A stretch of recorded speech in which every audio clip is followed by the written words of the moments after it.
Chris Sparks made his mark in his tracky dacks on his couch by becoming a world online poker champion. These days, he's improved his fashion sense and started a successful New York-based business, interestingly called the Forcing Function. Don't worry, it'll all become clear in this high-stakes episode 471 of the award-winning Small Business Big Marketing Show, thanks to digital marketing agency Yellow and American Express. Well, I said, welcome to a small business marketing show, where successful small business owners share their souls to take your marketing straight to the lead. Now, here's your host, Mr. Timbo Reid. And welcome back to your weekly dose of marketing celebrations. I'm your host, Timbo Reid. You, infinitely more importantly, you're a motivated business owner and you are ready to crank out some great marketing to build that beautiful business of yours into the empire it absolutely deserves to be. And today's episode 471 is made possible thanks to digital marketing agency Yellow and American Express business cards, which are designed for business owners just like you. A little bit more about those guys later. But right now, big show today. We catch up with high performer Chris Sparks, whose job as a high-stakes online poker player required him, how's this, to make decisions worth tens of thousands of dollars every few seconds for 8 hours. What's that got to do with marketing your business? It's a very good question. You'll know the answer soon enough. And another motivated listener wins big in this week's Monster Prize Draw just for implementing some ideas from this show that I have, and I quote, made a measurable difference to her website. And I've got some great news about next week's guests who I know you're going to love. As per usual, team, there is marketing GOLD dripping from the ceiling over here at Small Business Big Marketing's HQ. So let's get stuck right in.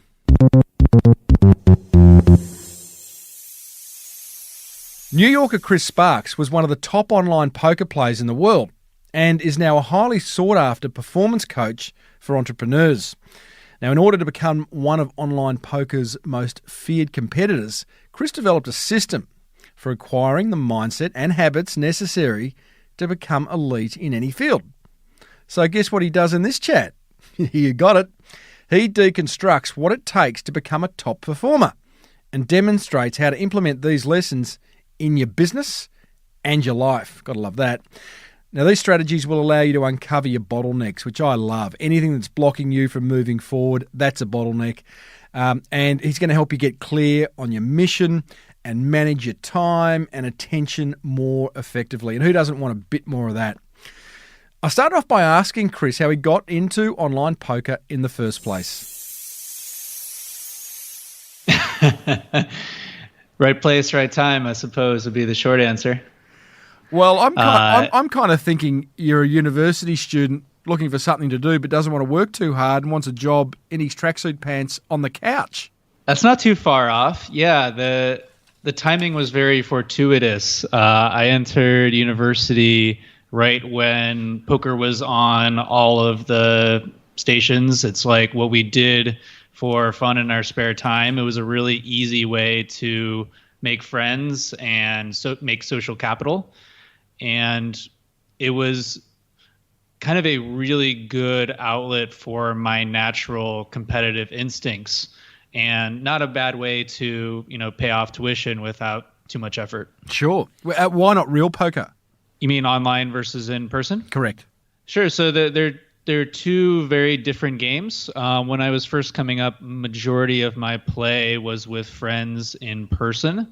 I generally shifted my play more towards online, primarily because I could multi-table. So in person, you get about 20 to 30 hands per hour, depending on the dealer.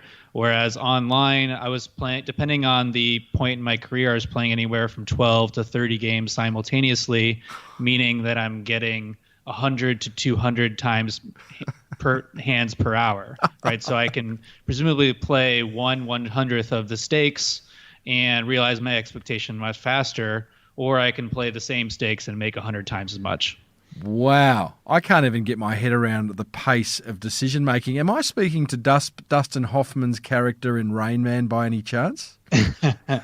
That would make it a lot easier if there were no emotions involved. The innovations in machine learning in this area have been very interesting, where a program or an algorithm is able to vary its decisions on a completely rational statistical basis, while us humans are kind of doomed to try to translate the noisy signals from our brain in the form of emotions. No doubt. I imagine it's vastly different. I don't want to have a long discussion of hopefully listeners aren't going, this is going to be a discussion about online poker. It's not. There's some massive learnings that Chris is going to share with us as to how we can apply them in our day-to-day running of our business around high performance. But I'm interested, real poker, face-to-face poker, Chris, you can see your competitors, your competition. So if someone's holding 4 aces, they're going to look fairly excited, I suppose, unless they've got no poker face at all. Online poker is different to that, right? You don't see anyone. That's true. I would say that when I'm playing against someone, there still exists another person on the other side of the screen, just that we have technology as mediator. And what I am trying to do is translate the signals that are coming through, timings of their bets, sizing, recent history. I'm able to do some pretty deep statistical analysis if I've played with them enough. That allows me to build a very accurate baseline of their behavior. And with the internalized experience that comes from playing literally millions of hands over a decade, I'm able to sense that change in state of mind that reflects that they're deviating from their normal strategy. There's a lot of nuance within what seems like not that much information. Now, clearly, when you're sitting across from someone, there's a lot more information to take in, what they're wearing, what their posture is, what their tone of voice is, if you're lucky to get them to talk. But the same concepts apply in that you are trying to discern signal from noise to see what is the person trying to get you to believe that they have, right? What do they want you to do? Do they want you to call? Do they want you to fold? And then your job is to do the opposite. Right. How far do you actually get, Chris, in terms of championships? How much wealth can you reveal numbers? How much wealth did you amass? I've done well enough that I'm pretty flexible in my day-to-day these days. I usually throw around the number top 20 in the world. That's for online poker cash games. So I was playing in the highest stakes games that were offered. Particularly my heyday was 2010, 2011. And so the toughest games online are generally considered the toughest games in the world. So these are by far the best players. And really thriving in those games at my peak. I've played quite a bit in person. I've played all of the major televised tournaments, but the real money is in cash games. And I believe the biggest opportunities are online. Like I said before, there's always action and you can play multiple games at a time. What was your biggest win? My biggest win in a day would be in a tournament. I bested 7,000 players to take first in a tournament called the Sunday Million. That was for 135,000. Nice work. Biggest loss? Biggest loss. I try not to dwell on those too much. I believe the biggest hand that I've lost is in the $50,000 range. When I was at my peak, I was playing in some pretty large games, there was a few in that range, and I definitely did not sleep too well that night.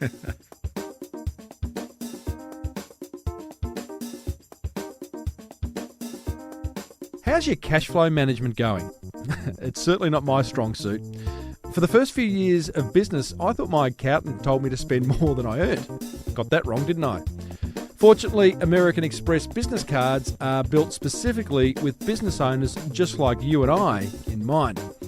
Their cards can be used to pay for everyday business purchases, helping you manage your business's cash flow whilst earning rewards along the way. Both their credit and charge cards provide up to 51 days interest-free reward points that you can convert to travel, gift cards, or pay down the balance on your card.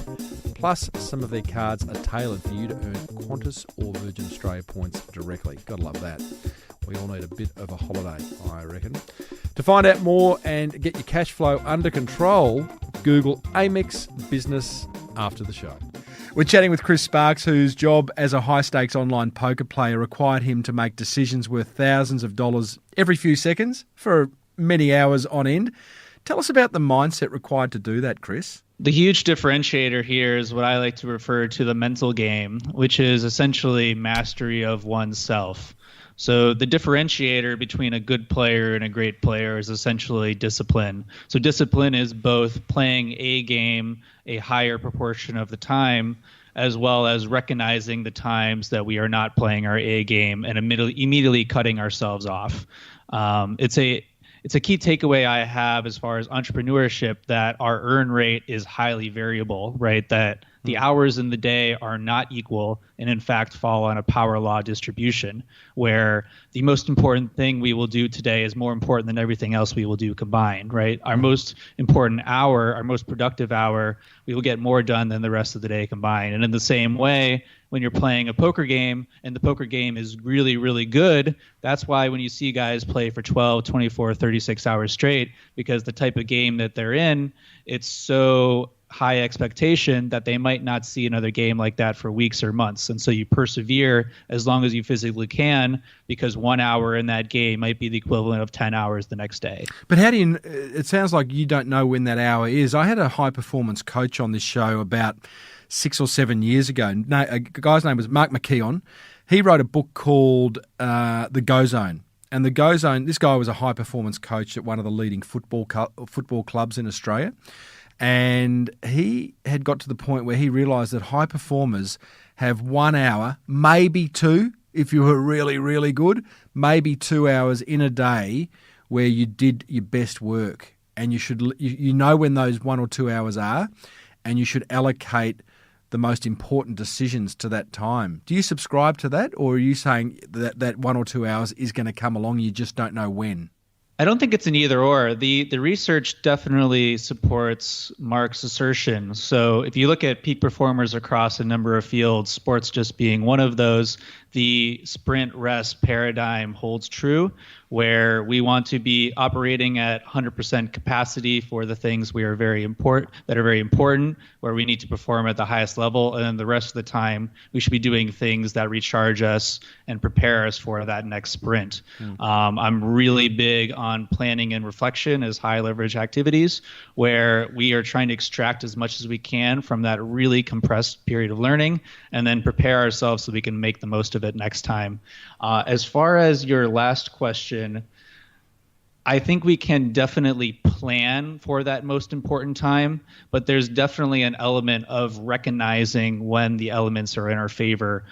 This is a very kind of Western versus Eastern philosophy frame, where I think in the West, we tend to think of things in terms of causes and effects. I make this happen, right? I do this, and this is the result. A really big takeaway from poker is that most of our results aren't really under our own control, and we need to extract elements of luck.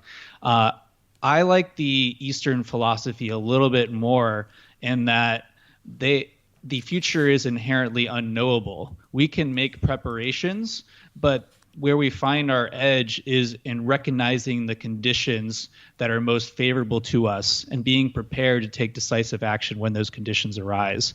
That's certainly true as a professional poker player, where, you know, as the famous saying goes, 90% of success is showing up. The majority of days I show up and I play, and the games are okay and profitable, but, you know, nothing to write home about. But occasionally, and, you know, those days more often happen on a weekend, late at night, etc. You know, a really bad player shows up and, you know, proceeds to lose a lot of money, and whoever happens to be there in the right position is able to take full advantage. And so there's a preparation in that I make sure that I'm operating at peak if and when that situation happens, and that I have the space to take full advantage. But on any given day, it's hard to know what's going to happen. You touched on the concept of planning and reflection, something that we talk a bit about on this show. I have had many guests. Some are real planners and find time, away days, away weeks to plan and reflect on their business. Others don't. They fly by the seat of their pants, making decisions on the go without any planning and reflection. Do you have a preference? I would strongly fall on the former. I thought so. There's lots of room for improvisation in life. I don't think our business or how we choose to reach the next level should be in that area. I like to think that every minute that I spend planning has an ROI of 1,000%, that Wow. I gain 10 minutes. And that's how I try to live, is if whenever I'm not sure of what I need to do next, that becomes the most important thing to do to figure that out. I think our largest bottleneck as business owners, as people, is not being 100% clear on what we want and what the inherent costs are. And by instituting a habit of planning and knowing what is important to us and how we're going to achieve it, people will find that the path to success is a lot more direct than they had thought. You say life is like poker, making decisions without complete information. Sounds like you had a fair bit of information with online poker, but do you think as business owners we should be seeking more information before we make decisions? I think not in general. So the concept here is called the value of information, right? It's where information is only valuable to the point that it would cause us to make a different decision if we had it, right? So this is called the crux. We want to identify what that piece of information is that if we had it would change our minds, right? Most people go about life trying to prove their previous beliefs, right? The internet is just one giant confirmation bias machine. If we start with an assertion, it'll be very easy to find evidence that proves that assertion. The thing we want to do is try to disprove our beliefs, look for information that will cause us to change our mind, right? Lots of press on how can we cultivate a filter bubble that contains beliefs that are the opposite of our own. I think that Jeff Bezos kind of summarized this very succinctly in that if you wait until you have more than 70% of the information, you've waited too long. I'm a strong believer in learning through experience, and I think that the speed of our growth is proportional to the tightness of our feedback loops. That meaning the faster that we can go out into the real world and test our invalidated assumptions, the faster we'll be able to improve. That the difference between success and failure is the frequency with which we can fail. There's also the other side of that coin where, you got Jeff Bezos saying, okay, 70% seems a good figure. Malcolm Gladwell, the famous New Yorker journalist, wrote the book Blink, which basically said, within the blink of an eye whether the decision is a good one or a bad one. Yeah, I find that research has really been abused. So the consensus is intuition is incredibly valuable if someone has deep knowledge and experience within that discipline, but that without that Yes. deep knowledge, essentially we do no better than chance. So when people ask, how can I make these decisions every second for hours on end, how can I possibly take in all this information? The short answer is chunking, right? That I am able to see immediately what information is relevant and what information is irrelevant. And this accumulation of internalized experience allows me to make decisions very, very quickly because essentially I'm just recognizing patterns. But if we get to a lot of different areas where I don't have that experience, my first instincts aren't going to be very good. And so that's the key if we want to harness our intuition, is to be very aware of the areas in which we have that deep internalized experience versus areas that we'd be better off just copying the experts. Let's see what else we can learn from one of the world's leading online poker players, Chris Sparks. You talk about making sure you're always at the right table in business. What do you mean by that? Sure. I think there's a lot of different ways that you could apply it. The first one that I usually mention, so in poker, assuming we're playing in person, you can only play at one table at a time, right? I said online you can play many, but let's assume we're playing in person.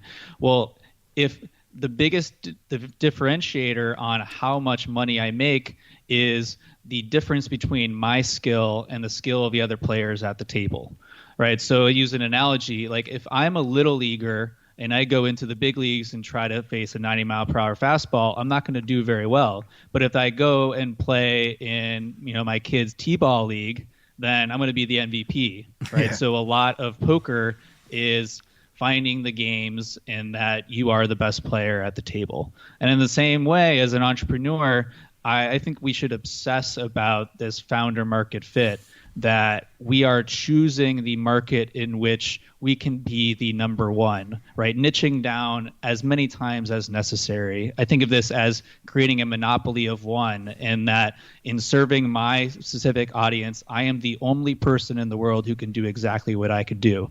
And that makes it very easy to be the best. Right? The key to marketing is being referable. You want to signal that you can do what you can say you can do, and you want to be the first person who comes to mind when someone is looking for that skill, right? No one goes and says, here are the 3 people you should talk to who are good at X. They're like, oh, you need X, you should talk to Chris. You're the first person that comes to mind. So that whole notion of that niching down is incredibly important. We've talked about this a lot on the show, but some business owners find it scary because they feel they're going to leave a whole lot of money on the table by, not appealing to the masses. I think I really like the original 1,000 True Fans idea, and I want to be the hero or the absolute favorite person for one particular thing to a very specific audience, rather than having 1 million people think I'm just okay, right? It's much easier to monetize as far as a business goes if you are indispensable to one person than if a bunch of people could just take or leave you.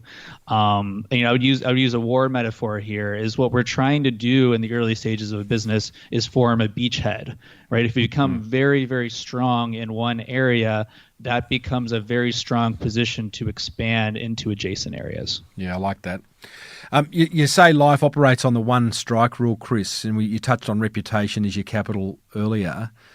How did that apply to your poker playing days and being referable, and how does it apply to business these days? Sure. So what I call the one strike rule is within poker, you get one shot not to screw up, as in you can screw up by having a debt that you don't pay back, or doing something shady at the table, or doing something that not doing something that you said you would, right? Basically the same way that you screw up in life, that you don't follow through with what people expect, you don't act in a moral fashion, etc. And that reputation compounds, meaning the more that you continue to do right by people, your social capital continues to accrue to the point you see that graph up and to the right. A few decades of this, your social capital, your reputation is your largest asset. But if you mess up once, particularly if you mess up once publicly, right, as the stakes start to rise, everything is lost in a single moment, right? I love this saying in the poker world, is that the best con is the long con, that if you stay honest forever, you will always have opportunities that will find you, rather than having to seek out opportunities where you don't know who you are character-wise. So I was able to expand in a lot of ways within poker just because I had this reputation of being someone who was helpful and trustworthy. Two of those notably, I did a lot of investing in other players. So knowing that I was someone who had a strong reputation, was going to do right, I had a lot of players come to me who would not have sought investment otherwise, right? It was my proprietary deal flow. I was able to then move into a cash transfer business where essentially I became a holder for people who wanted to increase their holdings on one site at the expense of the other, right? You're generally playing on multiple sites, just as like you have multiple income streams in a business. And so being that go-between allowed me to have a very nice arbitrage just by people knowing that if they sent me money, I wasn't going to keep it. And it's really hard to underestimate the amount of opportunities that will come your way with just the baseline of people thinking of you as a good person, someone that they can trust. I think of this as, maximizing the surface area of serendipity, that just by being someone who others want to work with, my optionality is maximized. You raise a really good point, and it seems so obvious, Chris. I do a lot of public speaking. I hang around with a lot of professional speakers.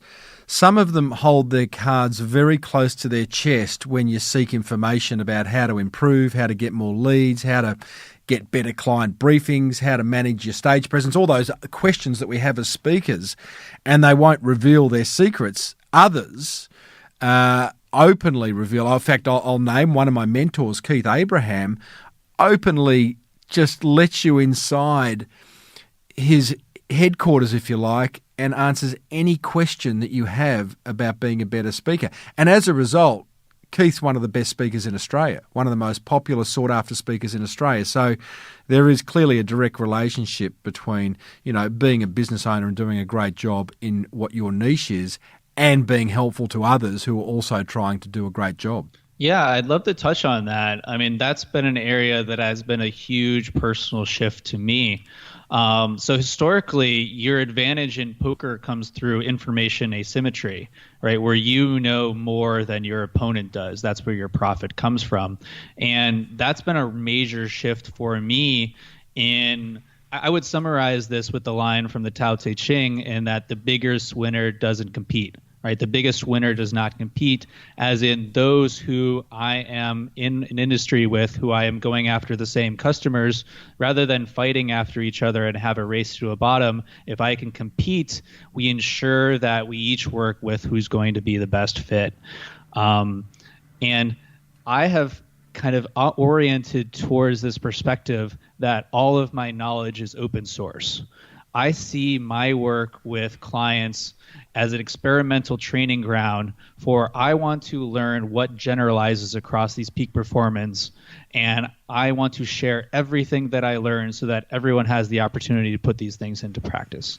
That I work with the best, I try to deconstruct what makes them the best, and then I share that in a form that others can act upon. And nothing I hold close to the vest anymore, because all of these ideas are completely worthless on their own, right? Ideas are only force multipliers. They require action in order to have value. And the value in becoming a great public speaker is applying these concepts over and over again with those tight feedback loops. The power of becoming a peak performer is taking these principles and applying them to your life, right? If knowledge was the bottleneck, we'd all be achieving our dreams already. It's the force multiplier. And would you have said, so two things come to mind when you're saying that, Chris. One is, would you have taken that stance before you were successful? And do you not feel threatened by opening up, I kind of know the answer to this, but I'll ask it anyway, by opening up your knowledge base to those who may one day compete against you? Yeah, that's a great question. I would say for me, I don't think I would have done that before, because I think my values were different. As I've been fortunate enough to enjoy a degree of success, particularly in this one dimension, I've realized that it's only one dimension of success, and that so many other areas of my life, which I highly value now, which I didn't place that level of value on, right? Being able to help others, being of value, having friendships where I can be completely open and vulnerable about what's going on and not needing to worry about, am I sharing too much? All that sort of stuff that I highly value now was not my perspective in the past. Mm-hmm. And as I orient more towards a life of meaning and happiness, I find that the trade-offs are worth it. Now, clearly, there's going to be times that I give away information to opponent that they can use against me. But my suspicion is that the number of opportunities that will come to me is going to be much greater in the long run. And I'm very concerned about these compounding returns, right? Anything worth doing is worth doing often and early. And my thought is that the more that I strengthen my friendships, the more that I build trust in a public forum, all of these things are only going to compound over the next few decades.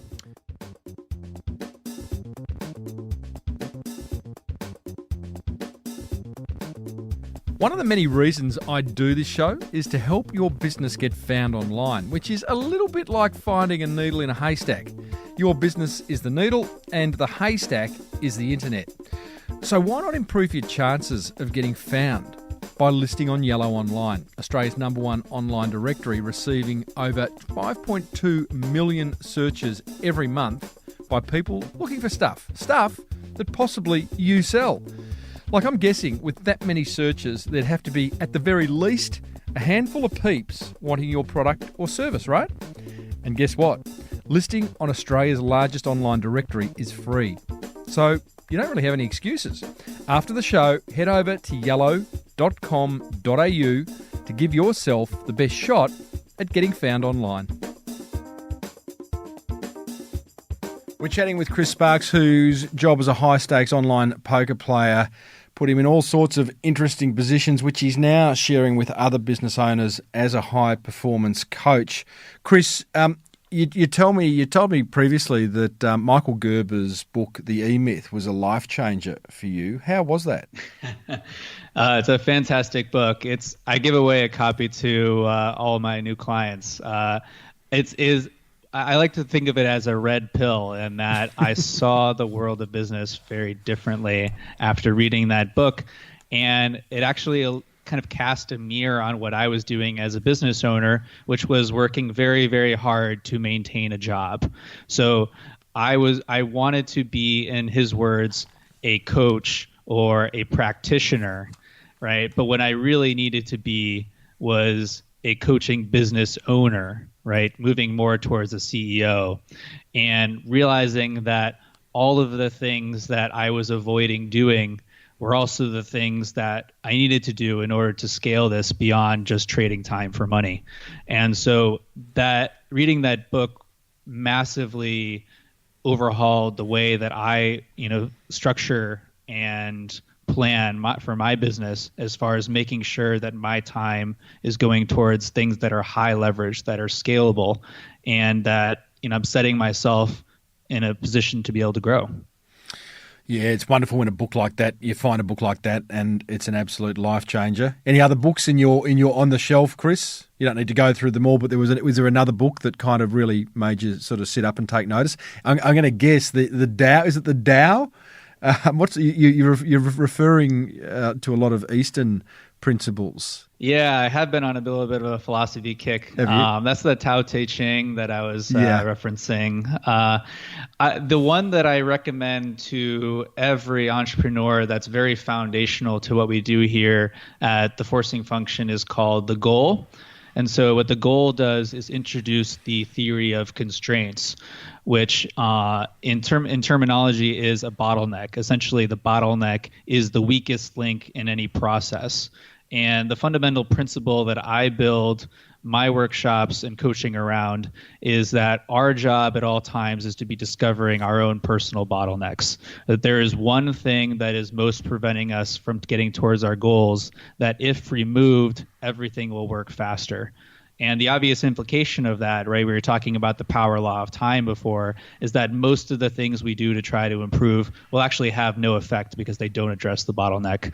So that's a very, very strong recommendation for anyone who has a process-oriented business, right? We think about pretty much every business is taking raw materials, adding value, and translating them to a finished good that they can sell, right? It's buying quarters, adding a little bit of value, and selling them for 50 cents is essentially what every business boils down to. Mm-hmm. And so this framework is a very good way to identify what are these bottlenecks within one's business, and to that extent, one's personal life. Great question to ask. What's the bottleneck that I've got to work on today, that I've got to release today in order to move forward faster? The Goal. That's a book I will link to in the show notes. Chris, you've now started a business. You are a small business owner. You've got a business called the Forcing Function. Can you explain that name, please? Yeah, I'd love to. So a forcing function comes from both mathematics and design, and it refers to a designer's goal of drawing one's attention to something, right? It's a attractor of consciousness. And so it has a double meaning as I use it, right? Where my role as a coach the Jedi mind trick that I play is shifting someone's attention from things that aren't important to things that are important. Usually putting some form of metric there so that they can track progress, that simply by being aware and tracking that goal, they will make progress on it. The other side of the forcing function is on the drawing one's attention to something as far as productivity and performance come through constraints, right? So by drawing someone's attention to something, you are by definition drawing it away from the other things that aren't as important. And so that's what I try to do, is keep someone's attention on the important things and serve that role, that because they know we're going to be having these conversations about the important things, they make sure that they move forward. What's it like being a business owner these days? You can't sit in your tracky dacks on the couch anymore. I mean, for me, I get to work from anywhere. I get to talk with, super smart and interesting people all day. I think it's great. I actually just, I was working from home for a number of years, and now I have a full-time office here with my team in New York, which has been a huge win. I find that so much of our performance is deterministic, as in we can predict how we're going to do based on the context we find ourselves in. So shifting my context from a place that was very mixed, right? At home, I sleep, I have friends over, I eat, etc. Lots of different things, a very mixed context. When I come here to this office with a very strong intention, I do find that I get a lot more done.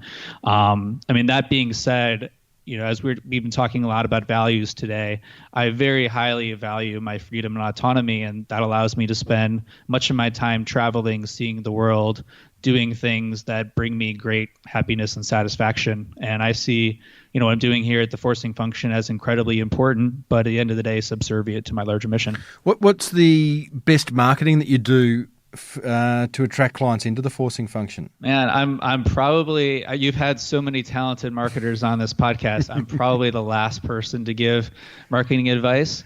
The one thing I will say is, if you are a monopoly of one, right? If you are the person who is the only one who can do what you can do, and thus you're naturally the best at doing what you do, people will naturally talk about it.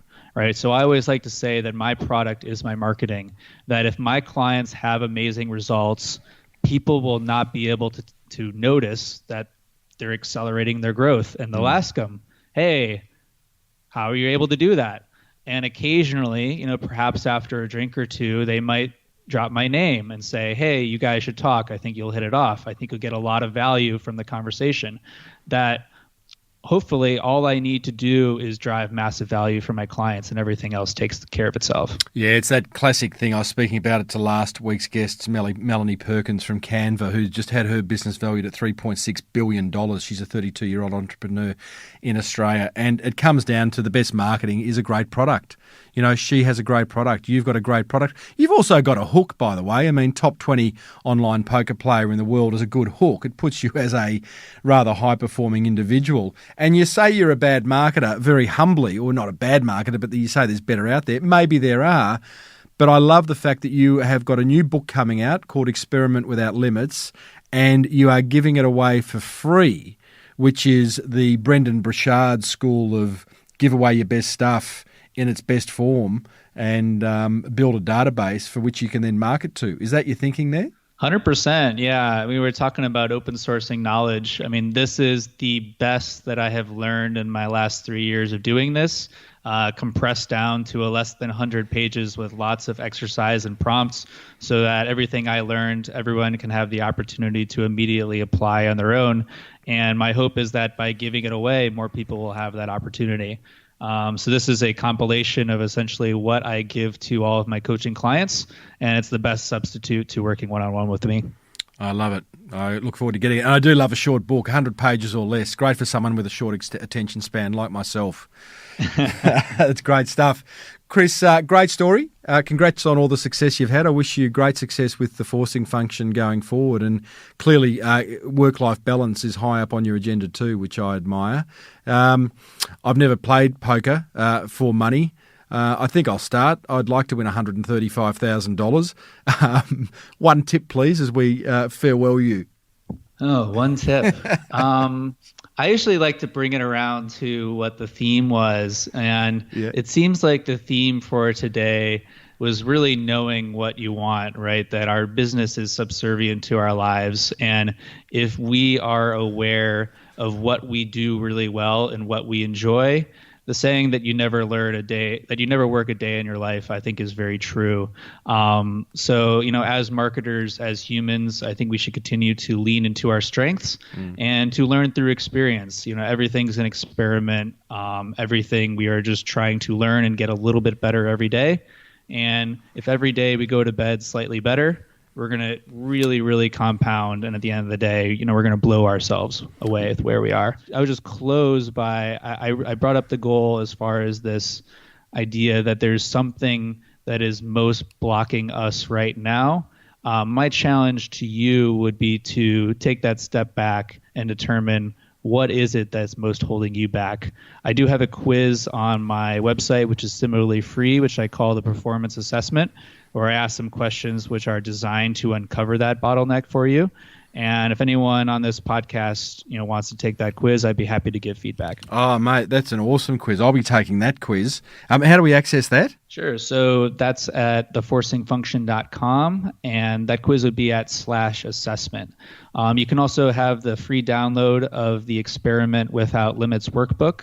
That's theforcingfunction.com/workbook. That's brilliant, buddy. I'm going to go and find out what's holding me back right this very minute. Chris Sparks, thanks for sharing, buddy. It's been a pleasure. Look forward to continuing this, Tim. Thank you so much. Well, there you go, team. Online poker champion and now founder of The Forcing Function. And we all know what that means now.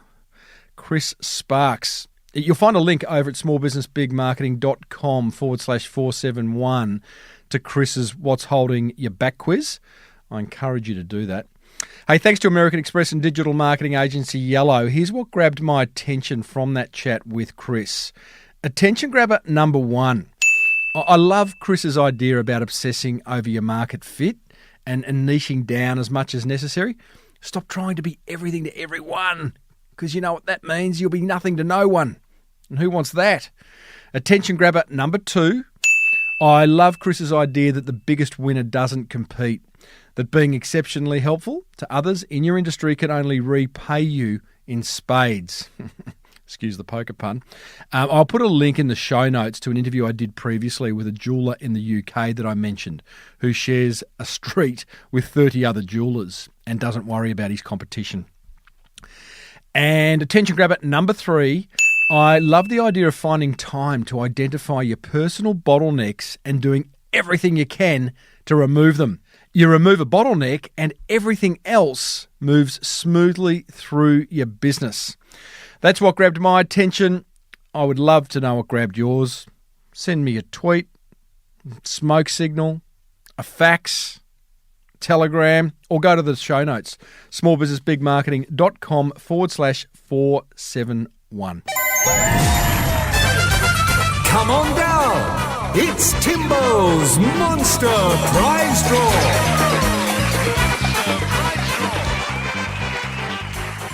Oh, yes, indeedly doodly. It's time to reward another motivated, inspired, very happy listener for taking some serious marketing action. And today's winner is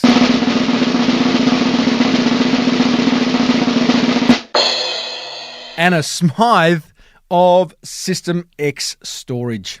And Anna says this: Hey Timbo, Dana DiTomaso's tips, they were episodes 438 and 439 and was a very focused show on SEO, were ace. And her 2 episodes are still my favourite. I've listened to them more than once. I love that, Anna. Thank you. On her advice, we really drilled down on a handful of things on our website: site speed, updating content regularly, and fixing title tags to include keywords. When Dana pointed out that people don't always land on your homepage, we went back and redesigned some pages that weren't top-notch to bring them up to spec. That's brilliant. That's such a great insight. We all think, the first page that someone's going to arrive on our website at is the home page. It's not always the case, particularly if you're creating great content and promoting it via social media or other means. They may well land on a page deep inside your website.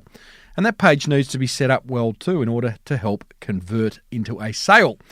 Anna goes on to say the combination of these tips really made a measurable difference to our business's website. Kind regards, Anna Smythe. I love that, Anna. I love the fact that you listened more than once and you took action. For that, you win a full range of Lyre's non-alcoholic spirits valued at over $500, a Sayers Skincare Basins Essential Pack valued at $79, a $100 voucher to buy some tradies undies, a My DNA test kit valued at $99, promotion on this show, and a backlink in the show notes. So well done to you. To everyone else, why don't you enter the Monster Prize Draw? All you got to do is send me an email to tim@timreid.com.au. Tell me one idea that you've implemented from a past episode and what impact it's had on your business. If I read it out on air, you win.